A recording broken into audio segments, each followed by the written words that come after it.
Right. So, Jeff, I was thinking about this since our last episode, and I realized since we've been doing this for a little while, but we don't have a huge following. So I thought kind of every episode is essentially someone's first viewing or first listening to us.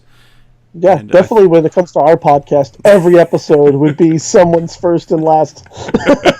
So I thought the best thing we could do is to give people who are listening for the first time just the quickest possible introduction to who we are and what our show is about. And I thought the best way to do that would be to ask you a question. Oh, okay. So, if you were going to eat cereal out of a porn star's ass, would you or would you not use milk? And what would the cereal be? Huh. I'm really thinking hard about this. I'm actually more hung up about the type of cereal than I am milk or no. But my answer is no milk. I would prefer dry cereal out of a porn star's ass. Mm-hmm. Also, why porn star while we're on it? Just for the sake of Why not? Okay, good. Because if it was like a beautiful woman's ass, or just well, there's some attractive porn stars out there. You can pick the porn star. It doesn't have to be a random one. There's some attractive porn stars. There's some. I've seen one or two. So yeah, answer 1, no milk. Answer 2, Captain Crunch. See, I thought about it. Or Cookie Crisp. I thought about it. I think initially my answer was milk, but then I thought, well, I don't know how much milk it's going to take for the cereal to really be impacted by it, so I think no milk. Yeah, logistically, it just sounds like a nightmare, And I think the cereal I go with is Cocoa Puffs. Cocoa Puffs. I that's like an adventure. Yeah. I like to live dangerously.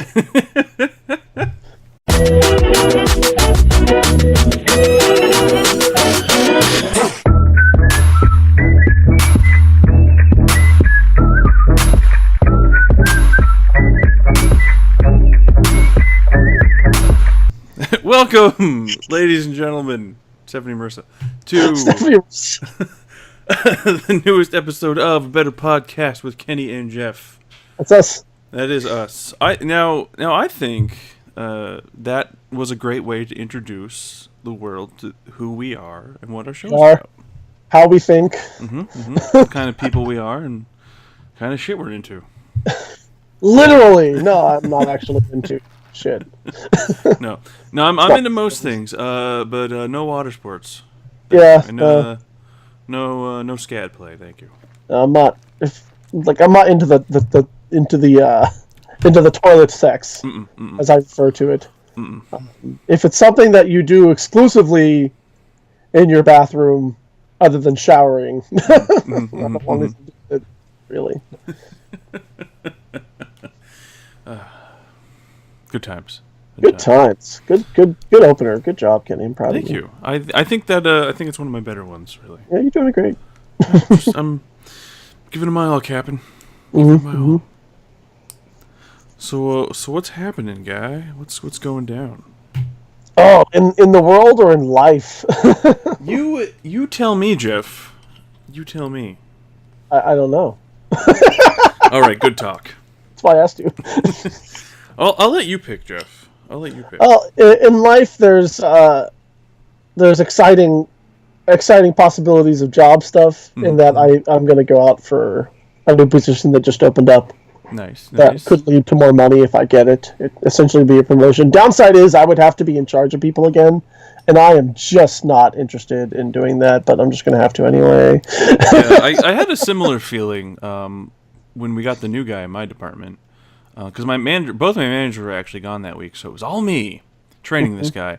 And I realized in that moment that I'm really bad at training people in the sense that I knew what he needed to do and how to tell him to do it, so I did that. But then, as he's new, so he's gonna have questions. But every time he asked me a question, my internal monologue is, "What the fuck do you want now?" Yeah. It takes a certain. Well, see, that's the thing.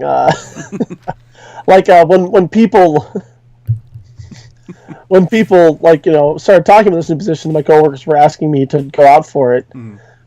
They were doing that because They didn't want because I'm like there's a fair amount of training involved in this new job. That's part of it. That's one of the main responsibilities. And I already do that. it. Nice. So it's like I'm already the guy who they send people to anyway. So you might as well pick you for it. I may as well just get paid for it now. Yeah. That'd be swell. Yeah. Well, with the new guy, it was a combination of like I just had a lot of stuff to do because there's a lot involved in the job I do. Yeah. But also, like, what the fuck does he want now? Like, what question could he possibly have? I don't got time for your shit. I'm so done with you and your bullshit. Seriously. But that's good. I hope it goes well for you. It'll be a while. Like it's all part of a reorganizational shuffle, which itself won't take place until December 1st. And while the job, actually, I can take a look. I can look online for it now to see if it's up. But the job should be up either this week or next week. But they're not actually going to hire for it until after January. So well, that makes sense. Because it's all sort of up in the air, and Now here's the question, Jeff. Yes. As we discussed OA, there's a job in your department that seems right up my alley. Yes. Now, if I get that job somehow, will you be my boss, or will I work with you at all, or will we not ever see each other? If I got this job and you got your job, I would be your direct supervisor. Well, you know what that's gonna mean, right? You know what that's gonna mean, right? I don't know. So much nepotism. Oh, that's not good. That's fine. Basically, I'm just gonna have to tell my bosses that I do not know you at all. And I'll be like, "What, Jeff? Oh, I know Jeff. I went to high school with Jeff." God damn it, Kenny! Hey, what's up, Jeff? That way, neither of us or only one of us will get the job we want. So I shouldn't put you down as a reference, or not as a reference, but as a I know you kind of thing. You should. We'll figure it out. It's all good. Well, as long as you treat me fairly, nepotism. Yes. I mean, as it is, I would be in charge of like my friends and coworkers already. See, there you go. So it's like, and you know me, I've always been brutally honest with you, for better or worse. So if you're doing a bad job, Kenny, I will tell you immediately. Only I won't use as many diplomatic words with you as I would normally. Like, with anybody else, I'd be like, we're not seeing what we're wanting to get out of you right now, and I just want to know if there's anything that we could do. Do you have any questions or concerns that are keeping you from doing a regular level of what we would assume is like a regular proficiency here at this job? To you, I would say, what the fuck is wrong with you? Why are you fucking up so much? Kenny, knock it off and making me look like shit. And then I'd be like, I don't need this shit, and then I'd flip the table and I'd walk out. Then I'd have to fire you. No, I'd come back immediately. I'd just do it for a bit. It's just, put the table back together. And... I'm sorry, I didn't actually mean any of this. Anyway, well, you don't have to work on it.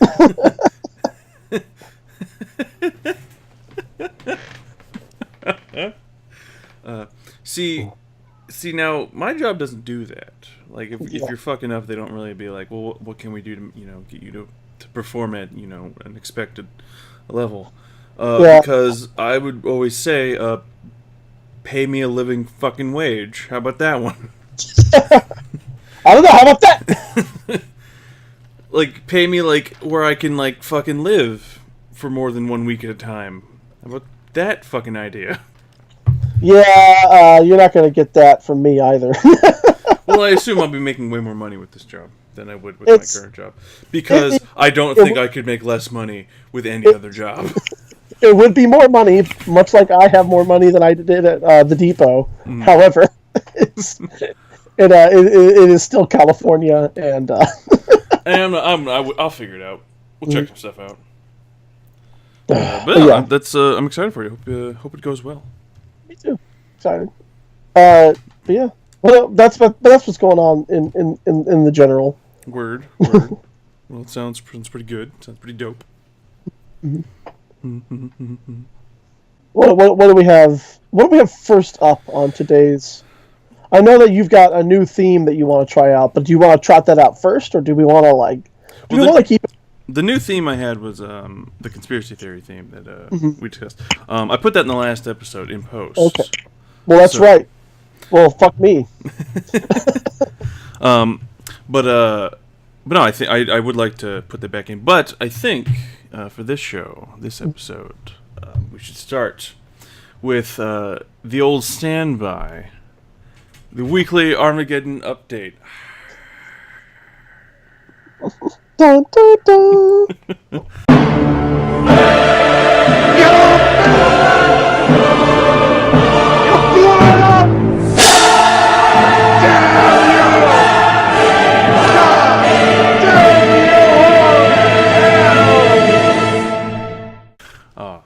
So, the one big thing I wanted to get into with this week's Armageddon update is, Yes. Well, Jeff, Christmas came a little early this year. Yes. It did. Because as a lot of organizations are reporting, specifically CNN, that fake news. Yes. Fake news. CNN. I think it was as of yesterday. Yep, yesterday. Mueller's investigation has finally proved the first charges against the Trump organization or Trump administration. Yes, I had seen that blurb, but I didn't read it because I'm lazy. And from what people are saying, there could be an arrest as early as Monday. Whoa! Who's the? Do we have a name? Who's the man? From what I've read, the actual charges are still under what's the word I want to use? They're still under wraps, shall we say? Yes. By order of federal judge, but I can only imagine this is only going to be the one of many, many arrests that happen. I hope so. I hope there's going to be a ton of arrests. Oh, I'm so fucking excited. And I have a feeling that either Sean Hannity, Sebastian Gorka, or Roger Stone are going to be arrested at some point, because as soon as this info dropped, they lost their fucking minds on Twitter. Oh no! Like, they had mega fucking meltdowns. What about what happened? Well, let's just pull up Roger Stone, because he had. I was gonna say I can only imagine that you have this information ready to go. Otherwise, you would not have brought it up. I didn't have the actual tweets up, but this was stuff I was coming across as I was reading about it. Yes. But yeah, let's see. So. All right, so this started yesterday about 9:30 at night.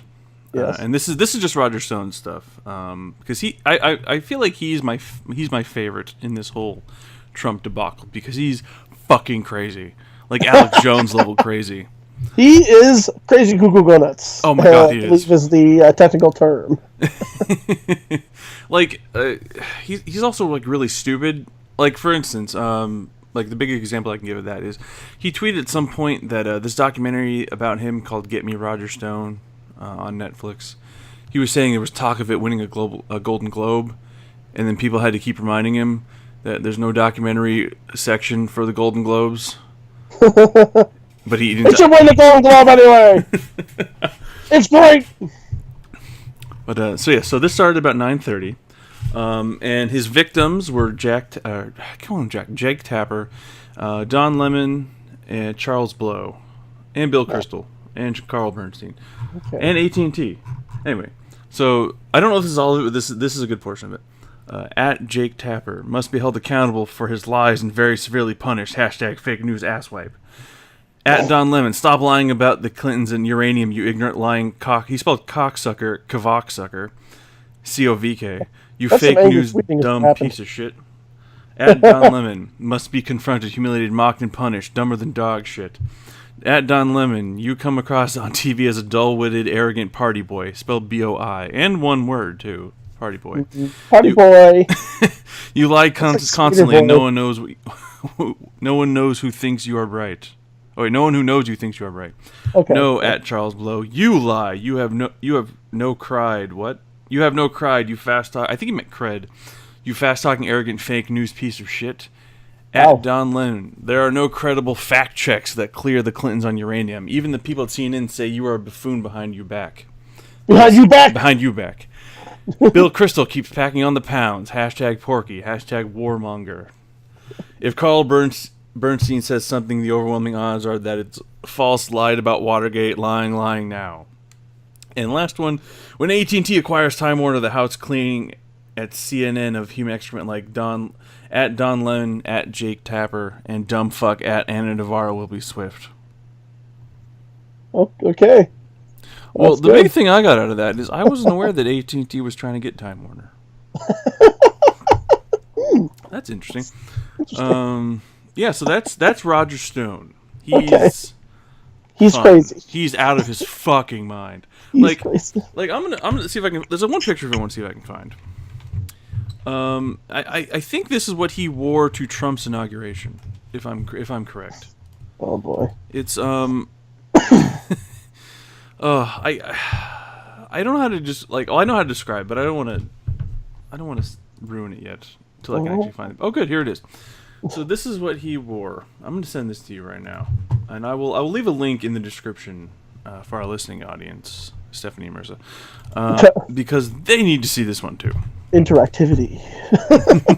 It's a multimedia presentation. Now, tell me when you open the picture, because I'm gonna compare it to someone to see if you think I'm on. Okay. He looks like Jack the Ripper. Now, to me, he looks like the bad guy from Wild Wild West. Yeah, he does. Also, here's a picture where he looks like the Riddler. I mean, I will say, yeah. I guess that's just the regular look, like a pinstripe suit and a top hat, and well, that's more of like the Riddler bowler, I think that is, or something like that. But yeah, it looks like a Riddler bowler. And then here's one where he looks like a stereotypical Soviet spy kind of thing. no, he looks like an aged beatnik hippie kind of thing going on. I mean, weirdly enough, he although old school dress sense aside, which on any other human being, I'd be like, oh, that's cool. Yeah, no, if literally anyone else wore his outfit that he wore to the inauguration, I'd be like, that's pretty cool. But he seems relatively normal in those pictures. He seems like a regular dude. Yeah, you look at him, and then you see the Twitter stuff. I can't believe such vitriolic tweets came from him. That's amazing. I know, right? He's fucking crazy. I'm just fucking baffled by him. But CNN released the report about Trump, or about Mueller's charges, so it's all fake. It's all fake news. All fake news. So we don't know anything yet. We will soon. Yeah, like I said, from what I've heard, there are rumors circulating because none of the actual charges have been released due to their needing to be held under wraps. Okay. But the rumors I've heard say that arrests could come as early as Monday, so I'm really curious what's going to happen. I have heard it might be Manafort. That would make sense. But the thing is, he seems like too big of a fish to go for right away. Yeah.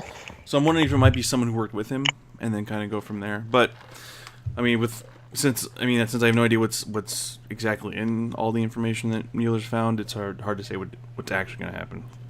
All I want is the main event. Mm-hmm. It's this is all great, well and good, but if he gets if half of his cabinet or administration or campaign gets arrested over this kind of stuff, and he gets away with it, I'm gonna be so mad. Oh yeah.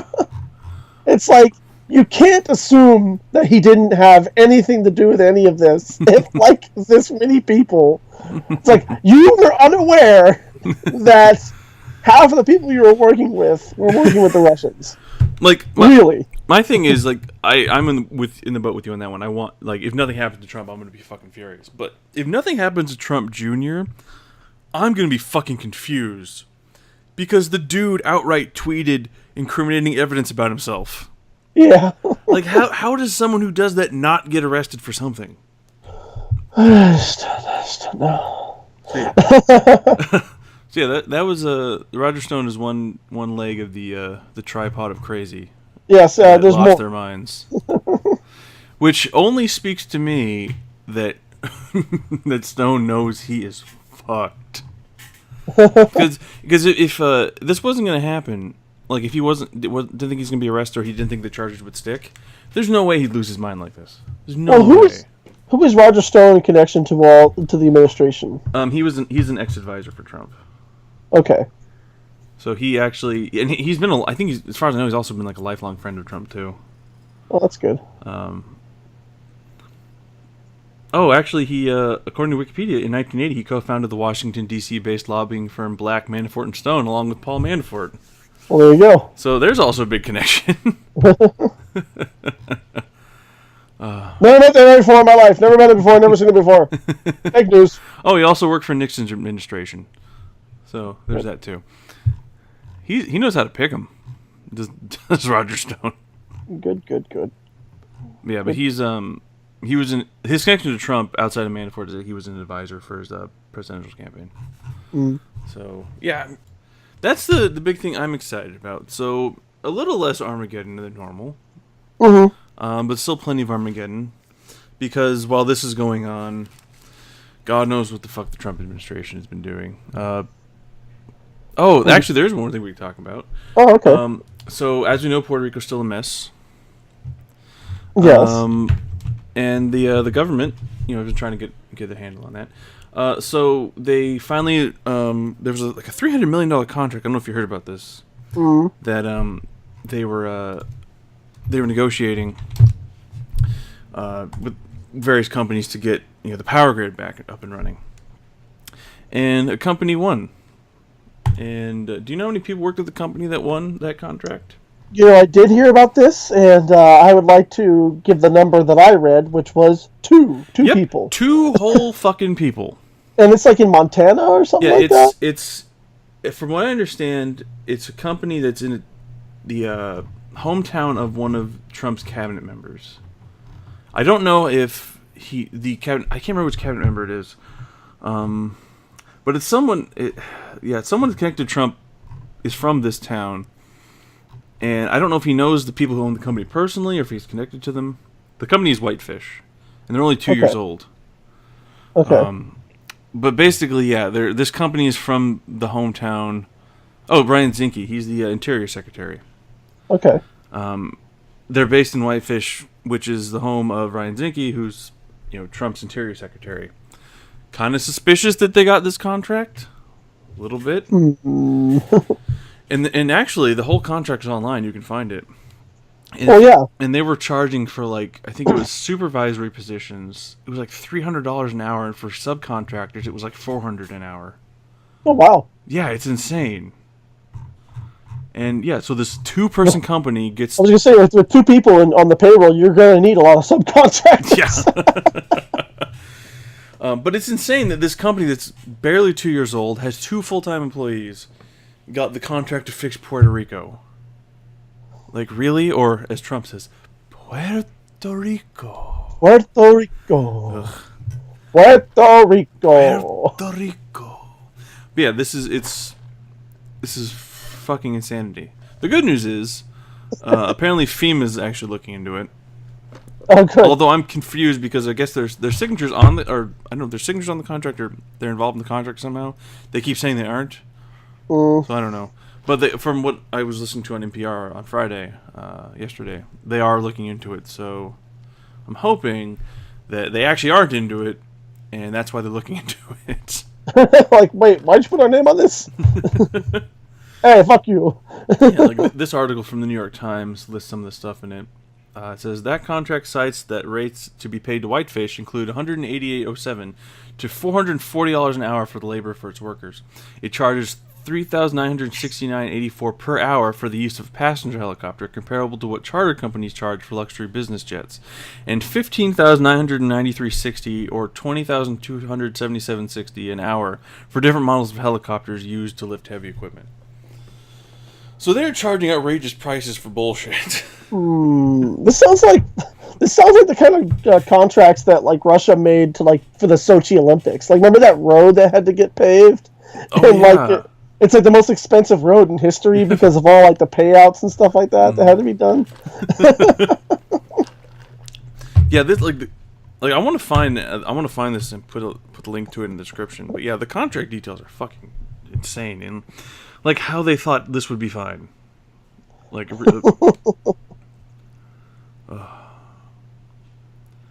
I like this. It says, on Friday, the White House press secretary, Sarah Huckabee Sanders, said, "This is a contract that was determined by the local authorities in Puerto Rico, not something that the federal government played a role in." Really? The federal government had no say in a federal government contract? Like, FEMA's name is supposedly on this contract, yet the federal government had no say in this? Wow. Do you know what the F in FEMA stands for, Sarah? Fuck. No, Frank. Fake. Fake. Fake news. Fake? Yep, there it is. Could it be federal? You know? Oh. I think it might. I think it might. But yeah, so those are the two big pieces of Armageddon news that I had. Armageddon news update. It's like it's like taking speed while you're drinking. It's an upper and a downer. It's an upper and a downer. Well, Kenny, I have some good news. Oh, good. Lay it on me, son. Of the Resistance, Kenny. Oh, I'm in. The Resistance. You probably heard about this, but Jeff Flake has announced his retirement. Yes. U.S. Republican Arizona U.S. Senator. Him and Corker, I believe. Him and Corker have both said that, like, you know what? This is our last term, and they've done this for the express purpose of being able to speak out. Which I'm both happy and sad about. I'm happy that they did it to speak out, but I'm also sad that they had to retire to speak out. Like, yeah, that's kind of because fucked. They know they're not going to get reelected, and the downside of this is that it's likely, incredibly likely, that more and more people are going to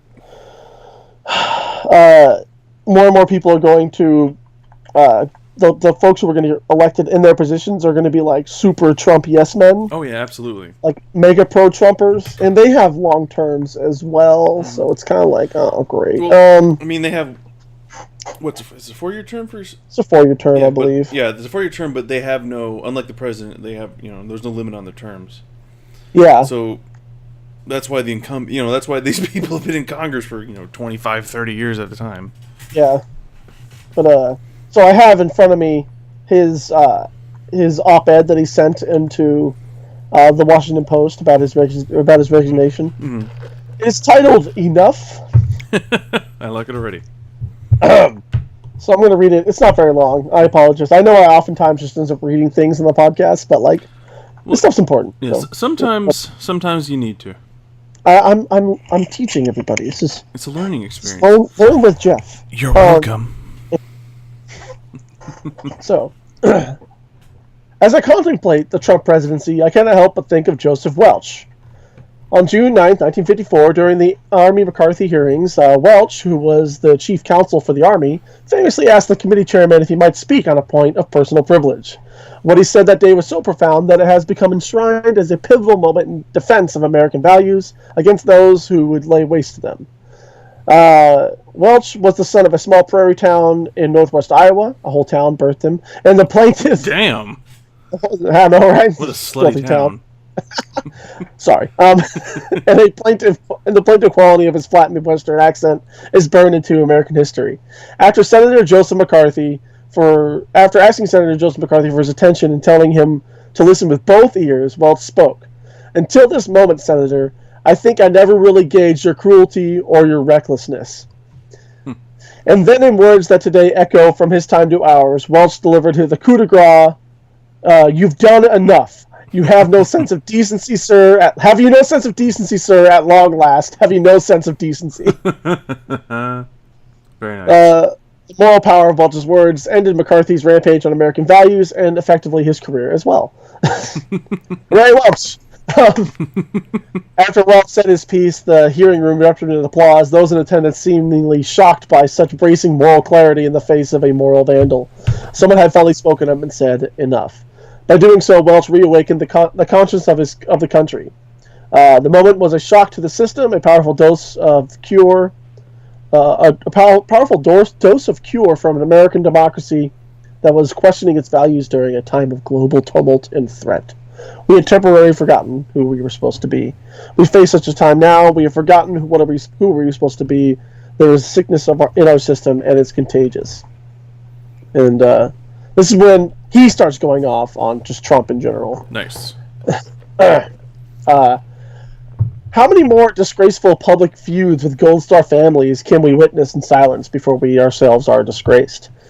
How many more times will we see moral ambiguity in the face of shocking bigotry and shrug it off? How many more childish insults do we need to see hurled at a hostile foreign power before we acknowledge the senseless danger of it? How much more damage to our democracy and to the institutions of American liberty do we need to witness in silence before we count ourselves as complicit in that damage?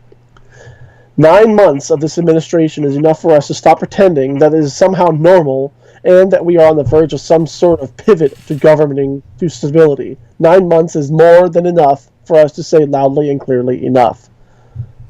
The outcome of this is in our hands. We can no longer remain silent, merely observing this train wreck passively, as if waiting for someone else to do something. The longer we wait, the greater damage, the harsher the judgment of history. I have been so worried about the state of our disunion that I recently wrote a book plug, called Conscious of a Conservative, a rejection of destructive politics and a return to principle. Catchy. I meant for the book to be a defense of principle at a time when principle is in a state of collapse. In it, I traced the transformation of my party from a party of ideas to a party in thrall to a charismatic, figure peddling, empty populist slogans. I tried to make the case for something excruciating, for the sometimes excruciating work of arguing and compromise. This was part of the reason why I wanted to go to the Senate, because its institutional strictures require you to cross the aisle and do what is best for the country. Because what is best for the country is for neither party's base to get fully what it wants, but rather for the factions that make up our parties to be compelled to talk until we have a policy solution to our problems.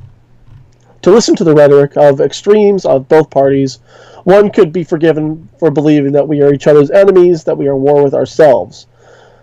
But more is now required of us than to put down our thoughts in writing. As our political culture seems every day to plumb to new depths of indecency, we must stand up and speak out, especially those of us who hold elective office. To that end, and to remove all considerations of what is normally considered to be safe politically, I have decided that my time in the Senate will end when my term ends in January 2019. For the next 14 months, relieved of the stricture of politics, I will be guided only by the dictates of conscience. It's time we all say enough. He's done. It's over. He just called out Trump. He called out the Republican Party. He straight don't give a fuck. He's like, for the next 14 months, it on. I'm burning this bridge. We don't need the water, let the motherfucker burn, is what he meant to say.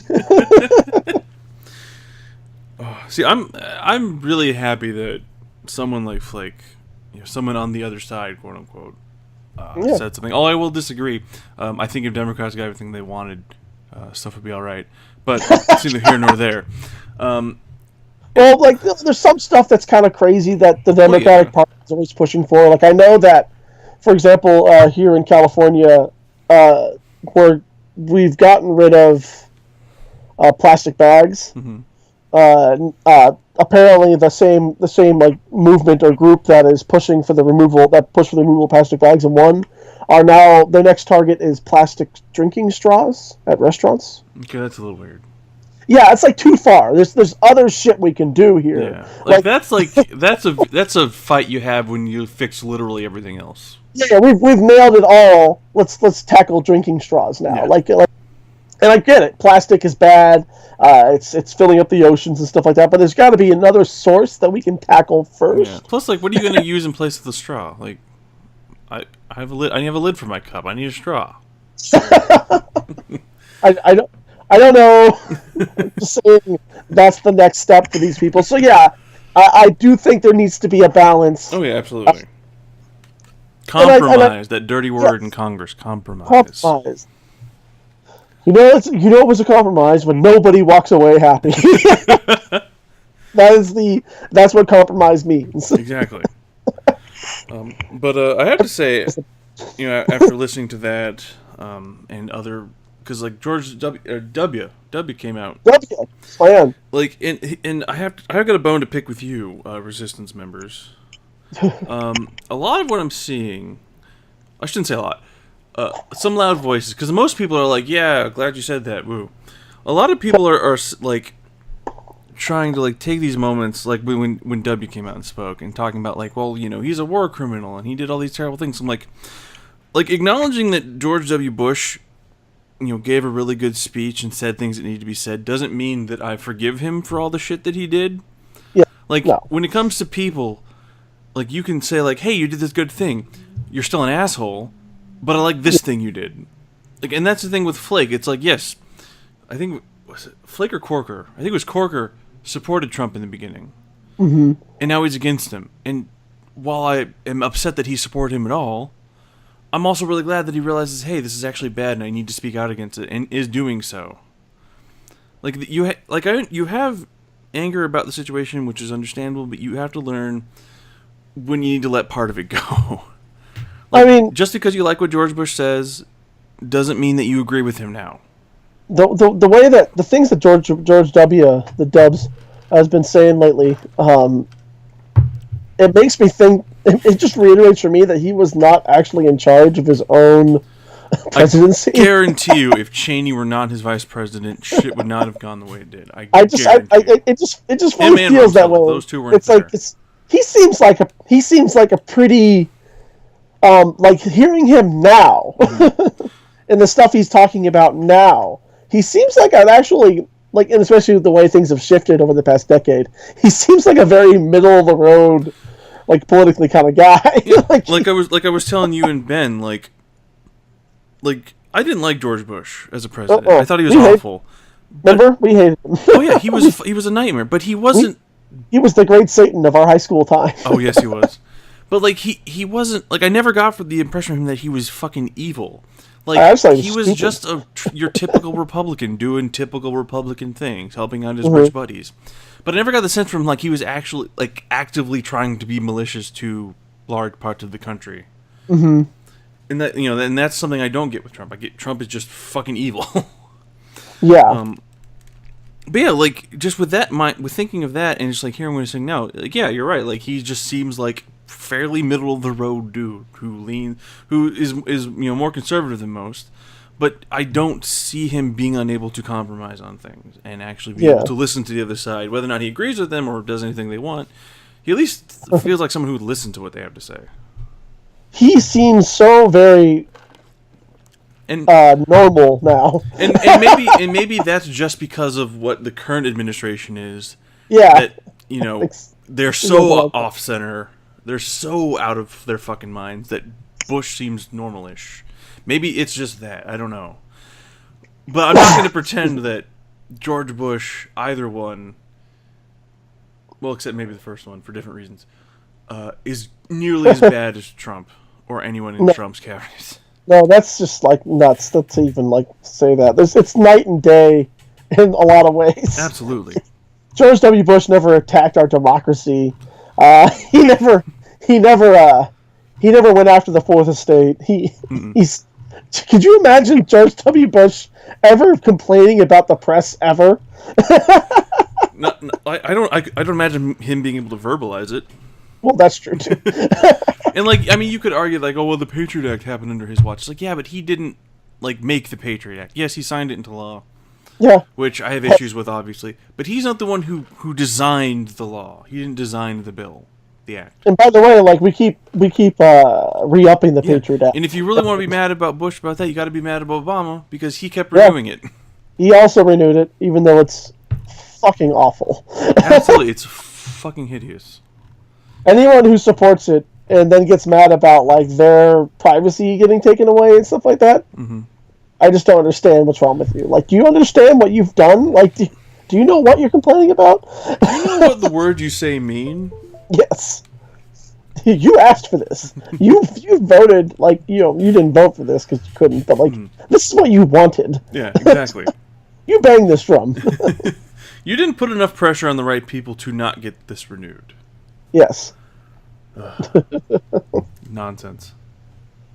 Madness. But resistance is alive, Kenny, alive and well. Yes, which I'm very happy with. So now it's like a race against time. Like, basically, Trump has to go in the next 14 months. Mm-hmm. I don't think it's going to be possible, but I am really curious how the midterm elections are going to go. I mean, I do feel like there's going to be some change, but I really don't see much happening, honestly. Well, I was very much so full of excitement about the midterm elections. But now, like there's all these like special elections keep coming out, and these crazy assholes keep winning. You know, like these like hyper Trump folks, or people like him that are definitely going to support everything he does because they're crazy. Keep winning, and that's really scary. Like, what is going on in these places? That, like, oh my god.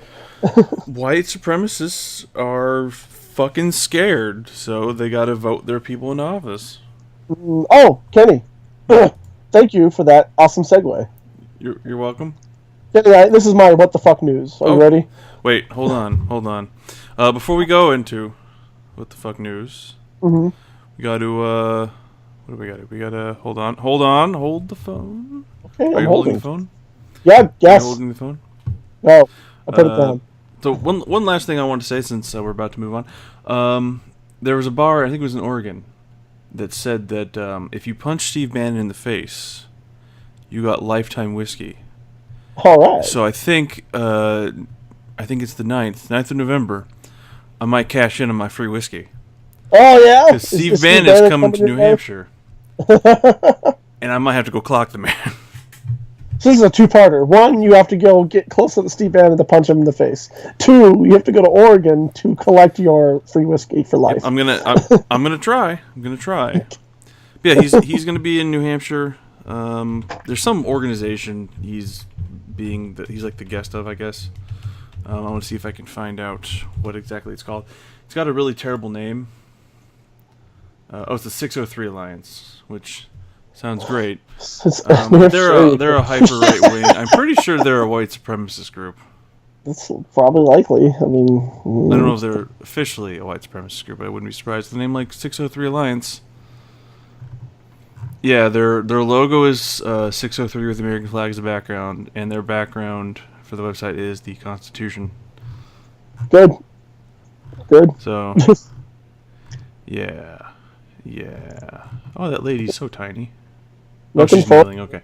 But yeah, so I just wanted to say that in a little while here, I might be getting some free whiskey. Can we be careful?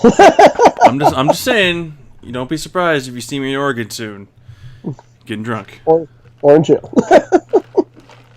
Most likely in jail. Oh, it's on South Mammoth Street. Neat. That's near where I live. Neat. Neat. Anyway, so with that said, that is this week's Armageddon News.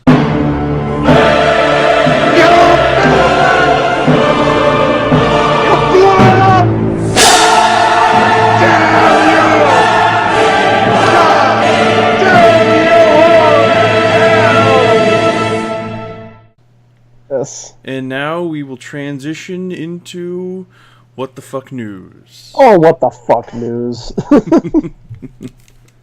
All right, so Jeff, what do we got? The segue that you offered me so brilliantly was about that the white supremacists are scared. And I want to say, nay, Kenny, white people are scared. Here we go. No, I have to disagree. Because as a white person, I'm not scared of other races. I'm scared of fading into obscurity as a human being because I don't do anything with myself. That's good. That's good. That was more depressing than I mentioned. That was a bit of an existential quandary thing there, but normally I don't go to the HuffPost because I'd much rather just read the articles they're sourcing from. Heyo, the journalists over at the Huffington Post. But anyway, majority of white Americans believe white people face discrimination.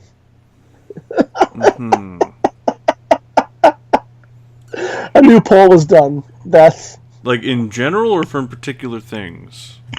55% of whites agreed that discrimination against white people exists in the USA Today.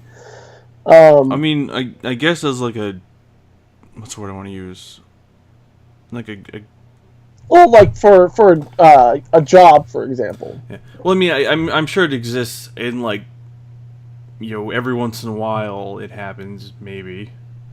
But I mean, if we're gonna try and pretend that it happens in the same level that it does for like anyone else, no, no. A poll respondent from Ohio named Tim Hirschman said, "If you apply for a job, they seem to give the blacks the first crack at it. If you want any help from the government, if you're white, you don't get it. If you're black, you get it." Now It's been going on for decades, and it's getting worse for whites," says Hirschman. Now, not to interrupt you, Hirschman. Yes.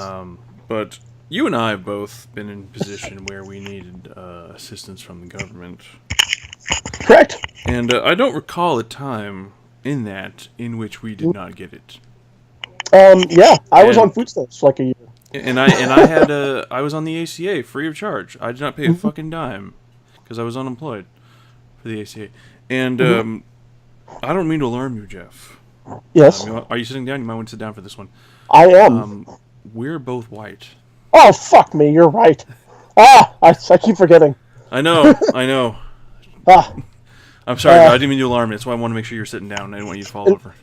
In fact, when I got my food stamps, like the regular process in California is supposed to be you sit down with a one-on-one and they talk to you about they talked about who qualifies for food stamps, who doesn't, how it all works, and all that stuff. Mm-hmm. Or they call it SNAP instead of it's not directly food stamps. Supplemental Nutrition Assistance Program, I think it's called. Yeah. The subsidiary of that for California is called CalFresh, I believe. Neat. But in any case, there were so many people applying at the time when I did. I don't know if it's true anymore, but there were so many people applying at that time that they were doing massive weekly ones with like 20 people in the same room. Oh, wow. That's crazy. And in that room, there was predominantly white people applying for food stamps. So get out of town. Yeah, I know, right?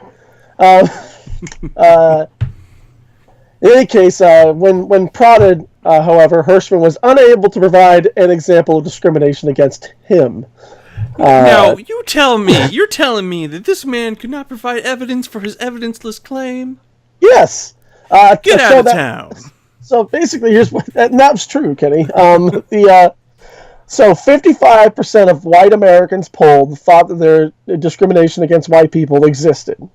Face discrimination, but only 19% said they personally face discrimination for applying for a job, 13% for in being considered for work pay or promotion, and 11% in applying for college. How do they know that? Like where? How do they get that information? That they are discriminated against, or that? Like, how would they even know? They just keep assuming that they're being discriminated against, even though they have no examples of being discriminated against ever. Okay, just because you didn't get the job. Yeah. Like, I had just applied for a job. I didn't get the job. I don't assume it's because they were discriminating against me. I assume it's because there was someone better out there, because, I mean, let's be real, there was probably a lot of people better out there than me. But, like, I'm not going to assume they didn't give it to me because they're discriminating against me based on my race. Like, really? What? It's just, I mean, 45% of Trump voters said that white people in the U.S. face a lot of discrimination compared to 24% of all Americans. Only 22% of Trump voters said the same about black Americans. Of course.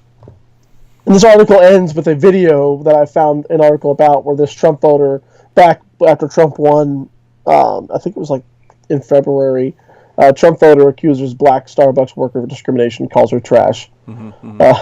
Basically, the guy goes off on this rant because she was taking too long to get him his coffee, and he thought that maybe he thought that because he had a Trump sticker on his truck. Oh, I heard about this dude being white and a Trump voter, and so.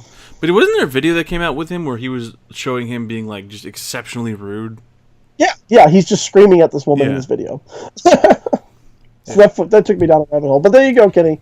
What the fuck news is white people feel like they're being discriminated against. 55% of those polled by NPR. That reminds me of a conversation I had on the internet a couple days ago. Now, I used to be like, anytime I found any kind of disagreeable opinion or opinion I disagreed with, I would engage these people and just troll them, essentially. I don't do that anymore. What I try to do now is I just pretty much stay out of all of them as much as I can. But there are some times I'm like, I really need to engage this person to figure out like why they think this, or or just if they really think what they're saying is true, kind of thing. So there was a story that came out pretty recently, last week or so, I think, for this player for the A's, Oakland A's. I think his name is Justin. His last name is Maxwell. I think his first name is Justin. And he was saying that he was discriminated against by a waiter in a restaurant in I think it was Huntsville, Alabama.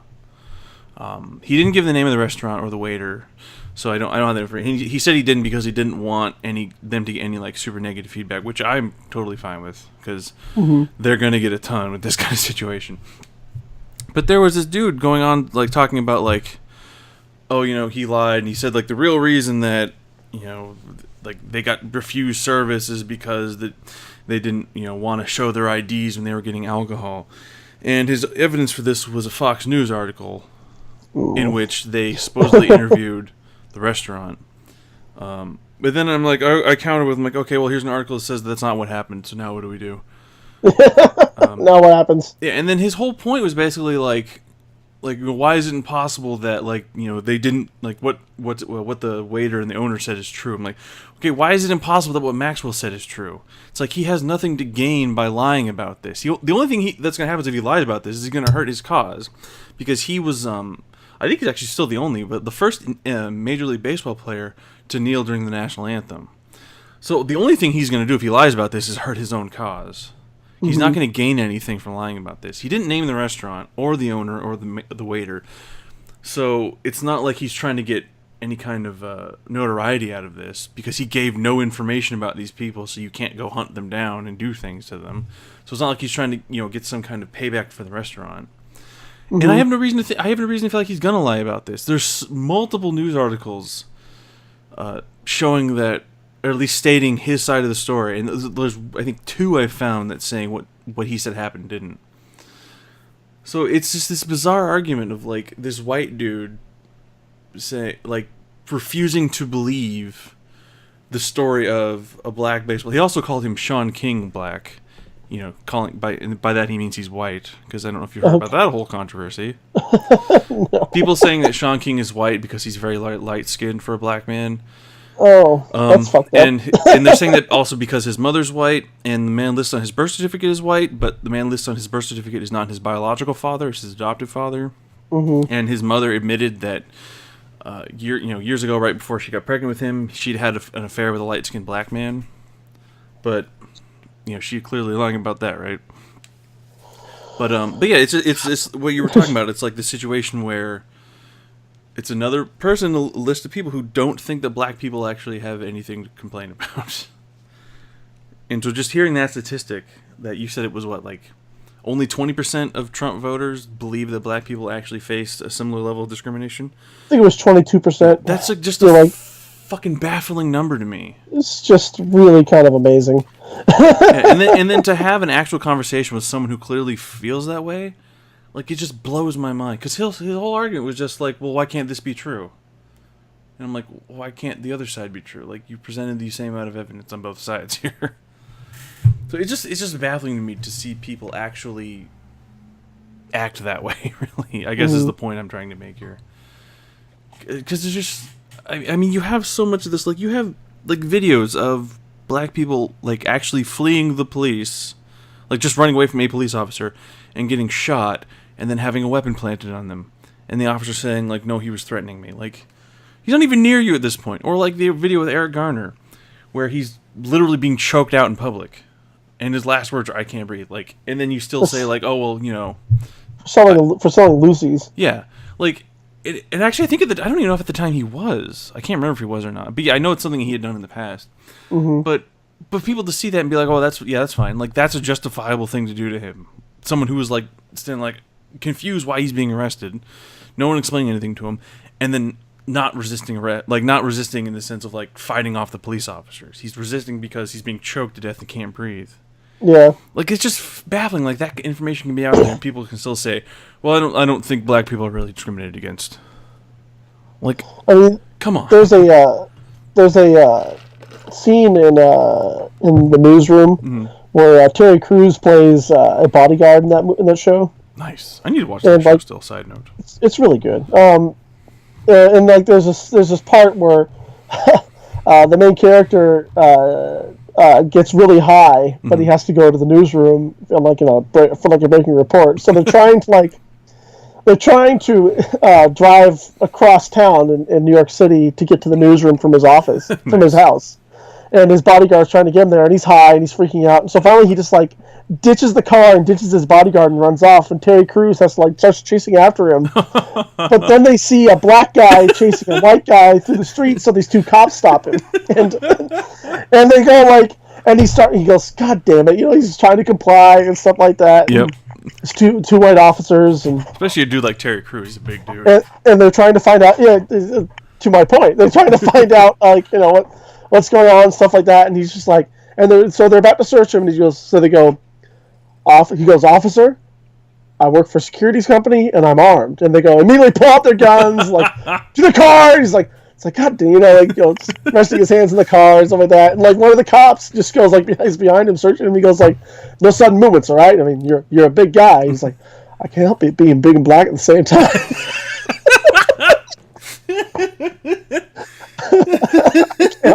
Being black at the same time. It's aw, Terry Crews don't deserve this. He does not. Man, he is Terry Crews is just the fucking coolest dude. Also, I'm also really mad at him because he's super buff and talented and can fucking draw, and I'm so mad that he can draw so well. He has gone on a record speaking out and talking about his porn addiction, too. So he does have some faults. Go on. I don't see how that's fault. I mean, that he was just he was not taking jobs so he could and, it was sort of an outlet of depression because he was not taking jobs. He was not leaving the house. All he was doing was masturbating to pornography all day. Poor guy. He got over it clearly because now he has all this success and stuff like that. But he's an amazing human being. Yeah, I mean, also, wow, he talked about that publicly. Jeez. He also publicly, and I was surprised about this. When something we want to go into now, or perhaps wait for a different episode. When the whole Weinstein thing was coming out, which I'm sure you're aware of with that controversy. He put out this huge Twitter thread about a time that he was sexually assaulted by I think it was a male producer, director. Wow. It was someone. I don't know if they were connected to Weinstein's company because he didn't give names, but it was just a person. Yeah, I'm reading this and I'm hey, that's terrible. First and foremost, but also the fact that Terry Crews, a giant dude, that happened to him. That just. And it's insane to think about that. Of all people, Terry Crews, that happens to him. It's crazy. But yeah, long story short, where does this all begin? White people discriminated against, mass hysteria. I'm not gonna sit here and say that white people are never discriminated against because I'm sure there's a case here and there. Oh yeah, discrimination exists for everybody. It happens, but you got to be realistic and realize the proportional difference between the way that white people are treated and the way black people are treated, or just people of color in general. I mean, it's just in general. Get off your fucking soapbox about this. This is not white people. This is not the hill you want to die on. All right. There are many other hills that you should try and die on. This is not it. It's fucking baffling to me. It's if you're standing in a room and if you're standing in a room and there's people of color all around you, they're all talking about discrimination, you're the one white guy going yeah, totally, in that one time that I think I may... No, dude, they don't want to hear it. No one's gonna really... Poor baby. Even if you want to use it as a means of I'm sympathizing with you because I understand what it means. Don't just don't. Don't. Just listen to what they have to say. Offer words of sympathy. Be empathetic to their situation, but don't try and say you get their position, their plight. Yeah. 'Cause you I don't. cannot think of a time, Kenny, that I have ever been discriminated against. Like I'm sure that there, in our 30 plus years on this planet, there's been a time or two we've been discriminated against because of our skin color or our gender or some such. I guarantee you and I have been discriminated against because of our age. I remember that. Like when we kept getting pulled over for Yes. driving around at night and being 18. like nothing to do in this town of 4 people. Yeah. But I'm sure that there's been a time or two in our lives where we've been discriminated against based on age and race and sex. But looking back on your life, can you really think of it like a time you'd even have fucking noticed? I guarantee it's happened to me. I can't think of a time when I even I can think of when it would have happened. That's how more or less insignificant discrimination against people like us is in that capacity. Because it happens so frequently, I can't even think of when it would have. I'm sure it has, but I couldn't tell you when. Basically, is the point I'm making. But yeah, white people being afraid. A lot of people afraid. It's that.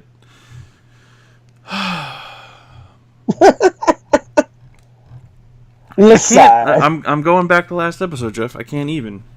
I can't even. I'm going back to my full on white girl. Gonna be discriminated against. Can't even. We should move on, Kenny. Let's get some fun stuff. Well, in an effort to be fun.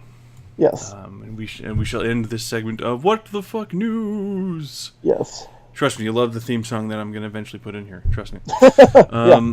Well, in an effort to be funny, or funnier, I guess, I found this week's conspiracy theory of the week. What is real? Illuminati confirmed.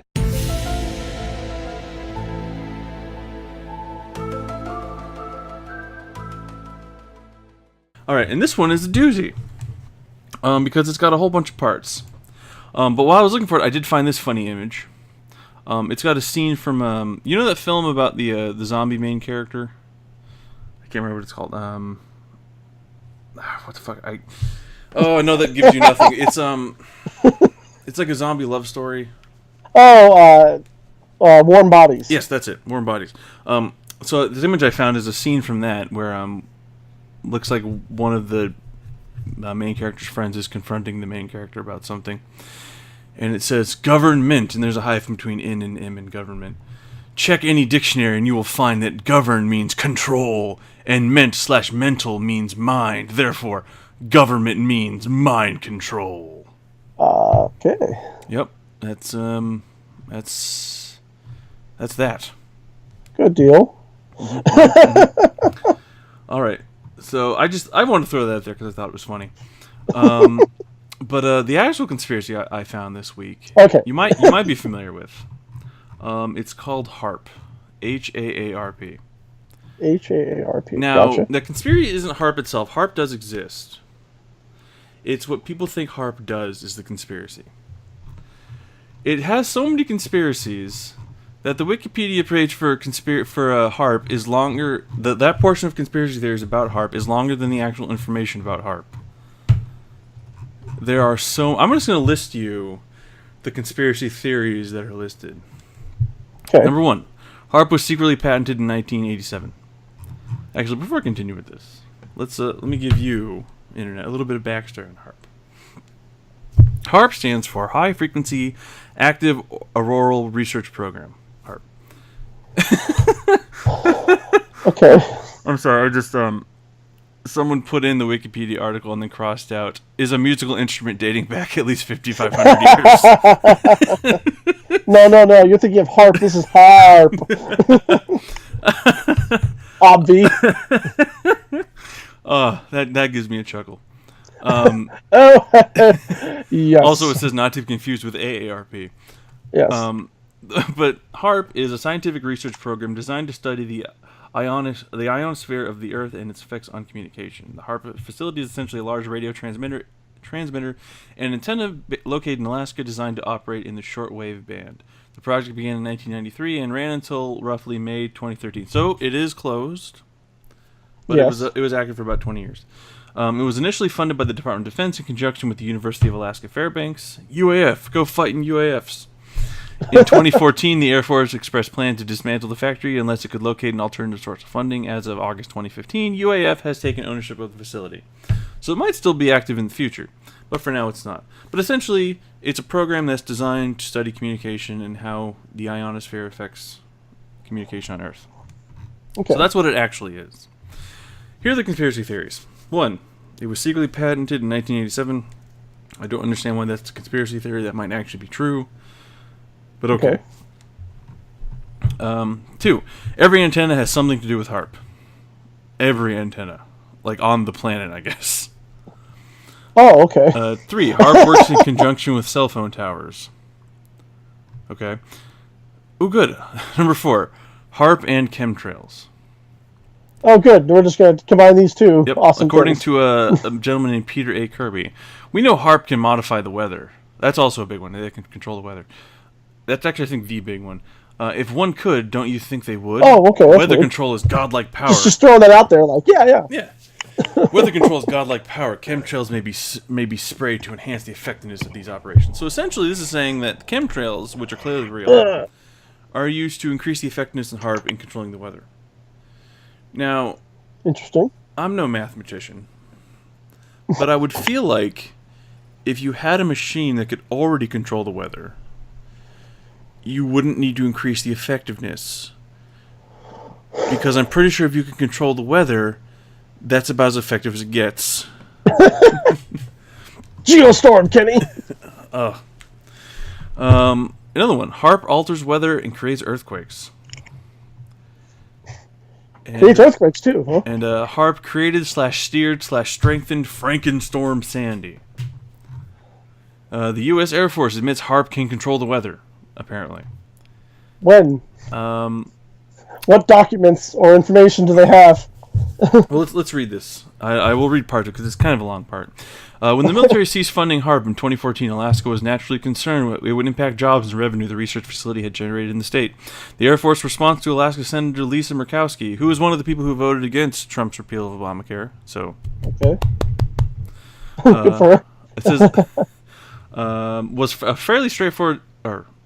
The Air Force response to Alaska Senator Lisa Murkowski, which is listed above, which I'll read in a minute, was a fairly straightforward statement explaining why the Air Force would no longer use the HARP site for research. And the response was, we're moving on to other ways of managing the ionosphere, which the HARP was really designed to do, to inject energy into the ionosphere to be able to actually control it. But that work has been completed. So apparently, according to David Walker, SES Deputy Assistant Secretary of the Air Force of Science, Technology, and Engineering, said to Lisa Murkowski, we've already figured out how to control the ionosphere. We're done now. Yeah, nailed it. Yep.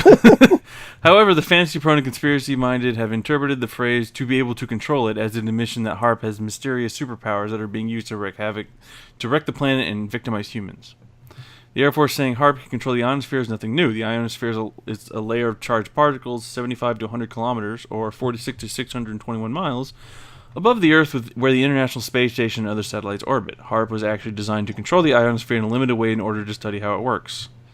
So, actually, technically what he's saying is right, but if you read into it a little too much, you get a little, you get a little too far. Yeah. Scientists can literally use HARP's radio transmitter like a laboratory. For example, they can heat up a small spot in the ionosphere, which lets them see how the charged particles behave. Researchers have used HARP to create an artificial aurora, which allowed them to better understand how natural auroras form. HARP has also been used to help NASA measure the Van Allen radiation belts that surround Earth. And finally, there are reasons to study the ionosphere that even non-scientists understand, like satellite TV or GPS. There's simply no way we would have those things without a fundamental knowledge of how the Earth's upper atmosphere works. So, if you don't want to read into it, it makes sense. They're looking for limited control of the ionosphere. They got it. They can move on. They're not actually controlling the weather. Oh, and here's might be my favorite one. HARP, God, and the Antichrist. Okay. HARP hysteria has gained a lot of traction among religious zealots, possibly because bullshit about its destructive powers can be shoehorned to fit any number of Bible quotations that make reference to God's wrath in the apocalypse. I should mention, I'm not reading exactly Wikipedia, I'm reading Rational Wiki. Okay. So that's why you see words like bullshit in this. Yes, okay, it makes sense. Depending on which zealot you ask, harp is a sign of the end times and the quote-unquote wrath of God being poured out onto God's wicked, rebellious people, or just part of the continuous onslaught of evil brought on by Lucifer, which only the true followers of Christ have the ability to resist. Apparently, even Jesus himself is paying attention, warning us that you have seen the evil harp machine being used to cause major disasters and promote their evil plans.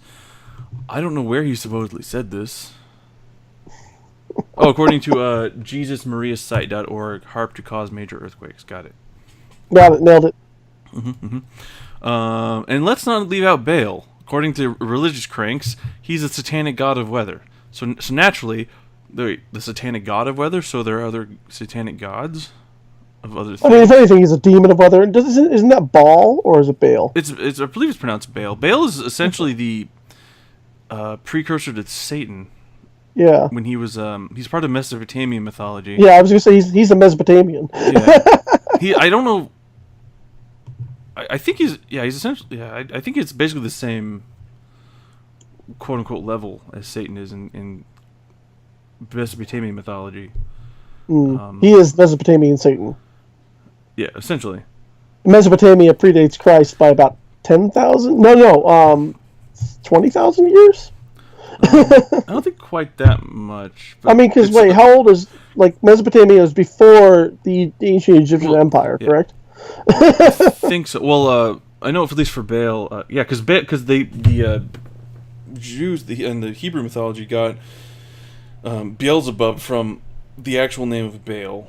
The actual name for Baal is Baal-Zebul, which means Lord of Heaven, and they got it's a what's the word I want to use?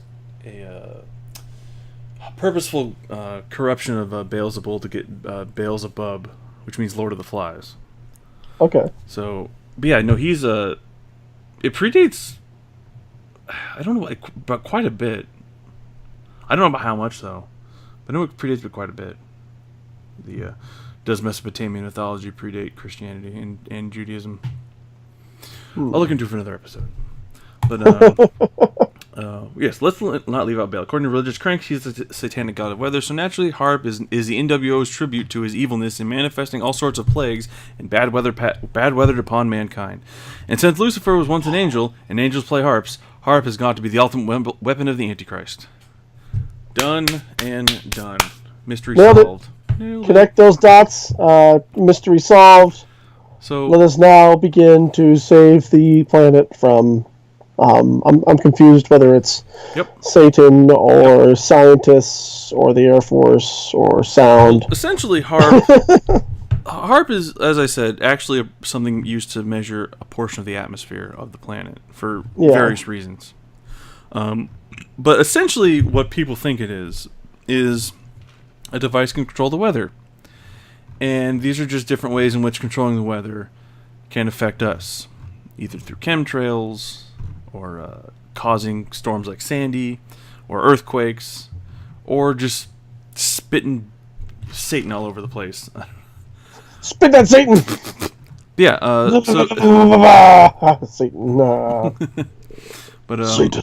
But yeah, essentially, harp is gonna kill us all. I think is the real message you should take from this segment. I mean, even though it shut down 4 years ago, it's gonna kill us all. Yeah, okay. It's absolutely gonna kill us all. We're doomed. Mm-hmm. We're doomed. My favorite part is of this article is there's a picture of a dude standing next to his car. He's got what I assume to be some kind of mobile harp antenna strapped to the back of it. He's just smiling like you do. And below the picture it says, a textbook NWO stooge, definitely relaying harp signal. Definitely. Confirmed. Yeah, I love it because I love the harp conspiracy theory because it's just got so many pieces to it. Like, it's this one thing that can do apparently everything. It is in control of all things. It can control the weather. It can control earthquakes. It had something to do with God, apparently. Like, that's just fascinating to me. Because I don't know many conspiracies that have so many branches from one center point. Especially because it's something that's actually really cool. Because I think the work is doing with the Ionosphere is pretty neat. But yeah, so that is this week's Conspiracy of the Week. Conspiracy of the week. What is real? Illuminati confirmed.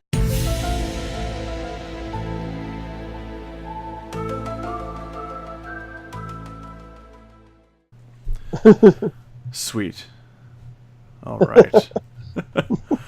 But I think from there, let us go to an even happier note. Want to go out on a happier note? I do. As happy as that made me, I think I'd like to leave the audience with something happier. Kenny's like, it's not because that made me. I fucking loved it. I enjoyed that a lot. But I think this is something that'll make everyone happy. So let's take a quick dive into knowledge check. Knowledge check. I need to get I need to get die. So we can. I'm gonna roll for knowledge. What do we get? 4. All right, so we can't talk about much. That's how you know that this is like a real number on the spot, because that was pathetic. That's like, I totally rolled a 16. Just flip the die over real quick. Yes. But the one thing I was excited to talk about is the Nazis' worst nightmares come true, Jeff. Yeah? And oh boy. Wolfenstein God. 2 dropped, and it is now out for the public. Yay! Came out yesterday. Wolf 2. And the thing I love the most about it is apparently fucking everybody loves it. It has a 9.1 on IGN. It's got a 9 on Polygon. I'm going to check the Metacritic real quick. I meant to pull that up. Let's see, what do we got? It's got an 89. Like, this game is apparently just killing it. Unless you play it on Steam. Why? Because it has a 6 on Steam. Is that because of what I think it is? Yep, it has nothing to do with the actual gameplay. It has nothing to do with how good the game actually is. It's because people are mad that it's got some bugs. Oh, well, it's better than a bunch of like Nazis going on there and blasting it. Which is true. I mean, I would rather people be mad about bugs because you can fix those. You can't fix a Nazi. But the thing I'm upset about is like, so you're mad about bugs in this game you really want to play. I get that. I've been there myself. Happens. I can't think of a game I played that didn't have a bug in it. But you're fundamentally ruining the score of this game because you're mad about something that's very temporary. Yeah, Like, in a month, this isn't going to be here. In a week, this isn't going to be here. I also get really upset when a game launches and it still has a shit ton of bugs. That's like, it's like 2 games dropped yesterday that I really want to play. One is Wolfenstein 2, and the other is Assassin's Creed Origins. And I can't afford either right now, which is why I haven't gotten it. But I'm going to hold off on Assassin's Creed because I know that those games constantly drop with an incredible amount of bugs. So I'm just like, I'll wait a month. It's still going to be $60 in a month. I'm going to wait a month and like see how this all shapes out. Because I've been playing through Assassin's Creed, the Victorian one that just came out like a year or 2 ago, 2 years ago. Syndicate. Yeah, I've been playing through that. It was on Steam for like peanuts, so I picked it up and I've been playing through it. And it's still fucking buggy as hell. This game is 2 years old. So I'm going to hold off. And like, it makes sense. Open world games like that, it's almost impossible to iron out all the details. You know what I mean? I mean, maybe after 2 years, but it's my bag. But yeah, you can't like just blast a game because it's being put out with bugs. You know what I mean? Like, you still bought it right away, did you not? Like, you're stoked for it. I'm sorry. I got a little caught up. I was looking through some of the Metacritic reviews, the user reviews. Looking at the least helpful or the most negative ones. Yes. And I'd like you to guess what the theme of all of the negative reviews are. How Machine Games and Bethesda Softworks have become a SJW like landscape or something like that. Show me potato salad. You are correct. Show me potato Everyone salad. is so fucking mad that you get to kill Nazis in this game. Oh god, what is going on with this world? I will say this: there are a couple reviews that actually seem to be about the game itself. Like this one, Terrible game, boring gameplay, too many QTE, stories weak, too repetitive to be fun. I burned my copy in the oven. Oh wait, never mind. Ooh. I somehow missed that middle sentence about the oven. Yeah. I just read the first couple, and then I went to the last one. Ooh. So yeah, I take it back. They're all about this. Take it. Just Oh wait, no, I found one okay. that is actually about the game, and they gave it a 1, not a 0, a 1. Horrible Okay. game. Graphics is outdated. Graphics are not outdated. Also, it should be they look graphics legit. are outdated, but English is tough. It's a stylistical choice if that's what It he's looks talking just about. as good as the first Wolfenstein and the first or I should say the first reboot of Wolfenstein. Mm-hmm. And that game looked fucking amazing. Have you seen? But I was watching a retrospective about the whole Wolfenstein franchise on YouTube, and I noticed that like even now, if you watch the gameplay from the first reboot Wolfenstein, it looks not like the textures aren't as nice looking. Like it doesn't it's kind of washed out looking and stuff like that. So it has improved. It's Well, like the I mean, like I played the Old Blood a little while ago, which uses pretty much Game. just the same engine that the or Yeah. the It the is. newer. So, like, Yeah, and it looks fucking great. Like I don't. it's such a good game. Those two games were so much fun. And I can't wait to someday afford to be able to buy this game. I might be able to do it with my next paycheck. I can buy one of them, and it's going to be Wolfenstein. Let's be absolutely. real. I'm gonna have to get a new graphic card, I think, before I buy any new games. Mm-hmm. But yeah, plot is not immersive. Sure, gameplay is worse than first person shooter 2006. Don't know how.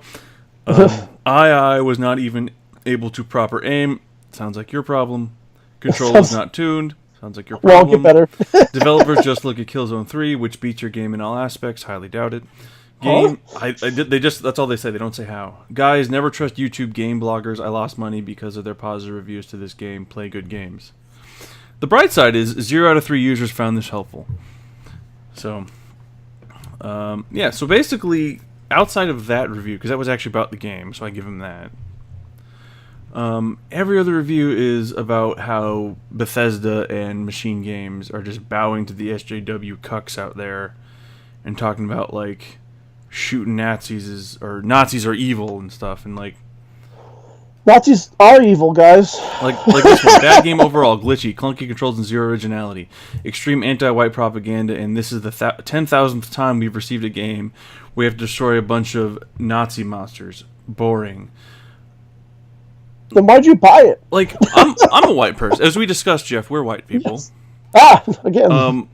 When I don't like I just don't understand how you like see Nazis and think, oh, you're just being anti-white. Like they're Nazis. Like they're not good people. To me, when you see a Nazi and say, oh, that's just anti-white propaganda, all you're doing is saying that all white people are Nazis. Like that's all you're doing. I don't understand. Nazis are pro-white, so long as you're not gay or disabled or. Well, according to Dinesh D'Souza, Hitler was not anti-gay. Yep. That's weird because he put them in concentration camps. Yeah, and he made them wear a fucking symbol that showed that they specifically were gay. Yeah. The pink triangle, I believe. Yeah. Some of you might be aware of. But like, I'm just reading some of these, and like, everyone's so fucking mad that you get to kill Nazis. Now, as we're It's a both sad world. we're both aware that Nazi games or games you kill Nazis have been around for a while. Love them. Like last year, the year before, when the first Wolfenstein came out, I don't recall anyone being mad about this. Was anyone mad that you killed Nazis in the first game? No, not at one. Not at one of them. The first Wolfenstein game came out in 1984. Well, I mean when I say the first one, I mean the of the current Wolf 3D? reboots. Or no, okay, yeah. No, I don't recall this being an issue. But they came out like 4 years ago. I believe so. I mean, in Wolfenstein 3D, you kill Hitler twice, like the leader of the Nazis twice, and I don't recall anyone being like at any point, and like seeing like retrospectives on it, people being like, "Ah, fucking SJW," argh." Like I don't recall that. Nope. Well, no thing. I like this too. This game is a politically correct. I assume shit. It's censored. It's a 4-letter sensor. Okay. SJW Wet Dream. In a fictional world of Wolfenstein 2, black people fight against Nazis. White people join Nazis. Blazkowicz is called a Nazi for just being white. I guess. I haven't played. I can't say that's true. Blazkowicz itself used white-ass people in the game. What? Okay, so I'm just going to focus on this sentence. In the fictional world of Wolfenstein 2, black people fought against Nazis, white people joined Nazis. Now, 2 questions. Okay. Are you not aware of what majority population of Germany was in 1933? 1935? Yeah. I mean, Hitler didn't like black people either. No. But even if he didn't but even if black people were allowed to join the Nazis, like a shitload of white people joined the Nazis. Most of all of them were white. Yeah. And black people fought against Nazis. Like, do you not know that black people were in the military in World War II? Like the Tuskegee Airmen, like that whole thing. Yeah. Like there are whole regiments that were just of black people. Mm-hmm. Like, do you not know this? Like, what was that movie that George Lucas did a little while ago about the pilots? The Tuskegee Airmen. Was that about the Tuskegee Airmen? Yeah. Okay. Never mind, then I won't bring it because I just brought it up. Well, I thought it was about a different regiment of black soldiers. No, it was about. That was his last film that he made, to my knowledge, was the about the Tuskegee Airmen. Okay. But yeah, And like, it wasn't very. I mean, it wasn't very good. I was kind of bummed. That's neither here nor there, but it wasn't very. If you want to see a good film about this Tuskegee Airmen, there's one that HBO did like decades ago. Has Lawrence Fishburne in it. It's really good. I liked it. Yeah. I can't remember what it's called. I think it's just called the Tuskegee Airmen. I think so. If you know what you're talking about. Yeah, I really liked that one. But yeah, like, black people were in World War II. They fought in World War II for the United States. And I'm sure for other countries, too. I'm sure there was a black man or two in Britain's army. Like, yeah, they had those too. Yeah. Like, I don't know why you think that's fictitious. I don't understand. Like, black people existed prior to, 2012. Like, I know that might be a shock to you. But, yeah. I think the saddest thing about this is 18 out of 68 people found this helpful.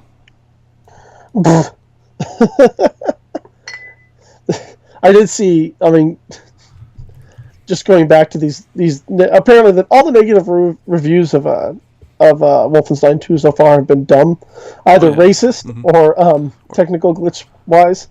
This guy is like the top of the review, like the most recent, one of the most recent reviews. Mm-hmm. This guy, and 406 people of 714 found his review helpful. Not recommended because Steam Overlay isn't currently working with the game. Yeah, that's apparently the big problem. So there's a thing I saw where if you put in yeah, there's a temporary fix. If you put that in, it fixes the issue and you can play. Yeah, you can play without it. You can't play the game at all, like with the Steam Overlay not working, or is it just like? I think it's something that it just doesn't work. And because if you try and load, I know if you save the game and you think you try and load it again, like none of your saves work.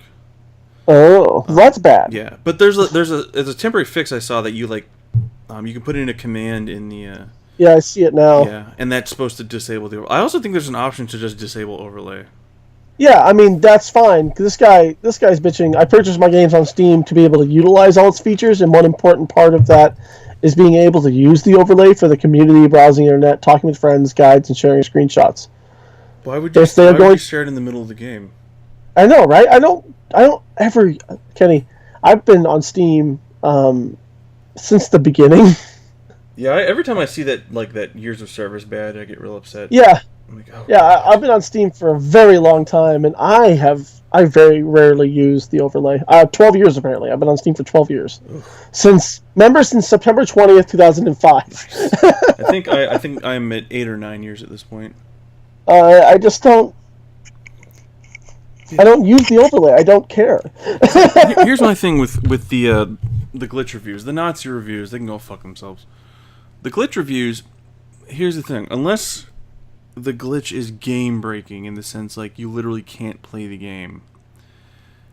Actually, I take it back. If the glitch, if your bad review is about a glitch, don't review it, because all you're doing is diminishing the score of a game and giving it a score it doesn't deserve. Every other review I've seen is giving this game, 8.9, 9 out of 10. Having it show a 6 out of 10 on Steam does a disservice to the game. Absolutely. They didn't intend this to happen. This isn't something they intended to ship the game with. It's a fucking bug. Bugs happen.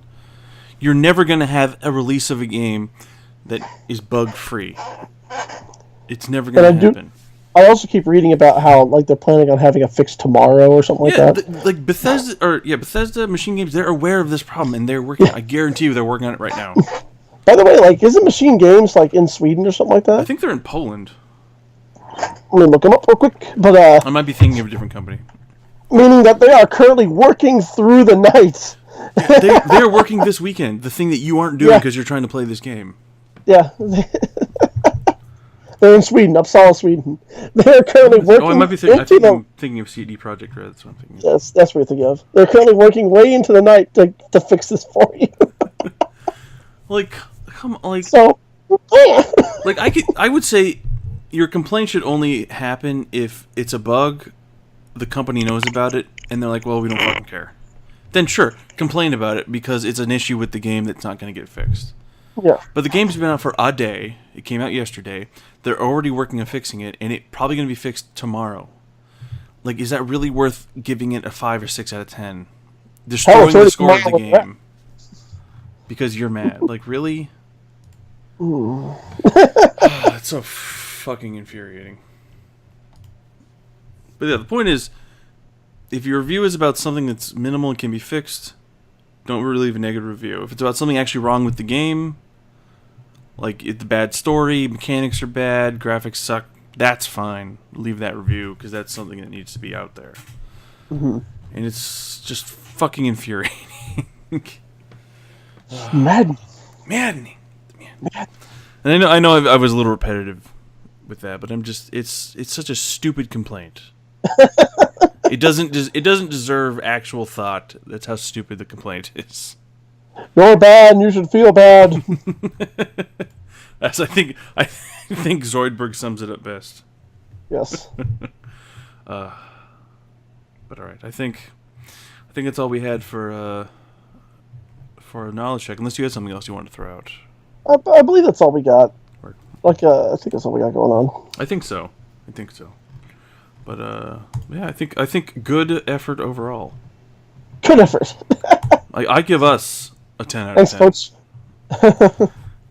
Yes. So fine effort, son. If you have a negative comment, keep it yourself. Put it that way about the show.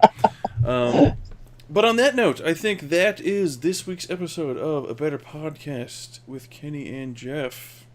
Thank you as always for tuning in.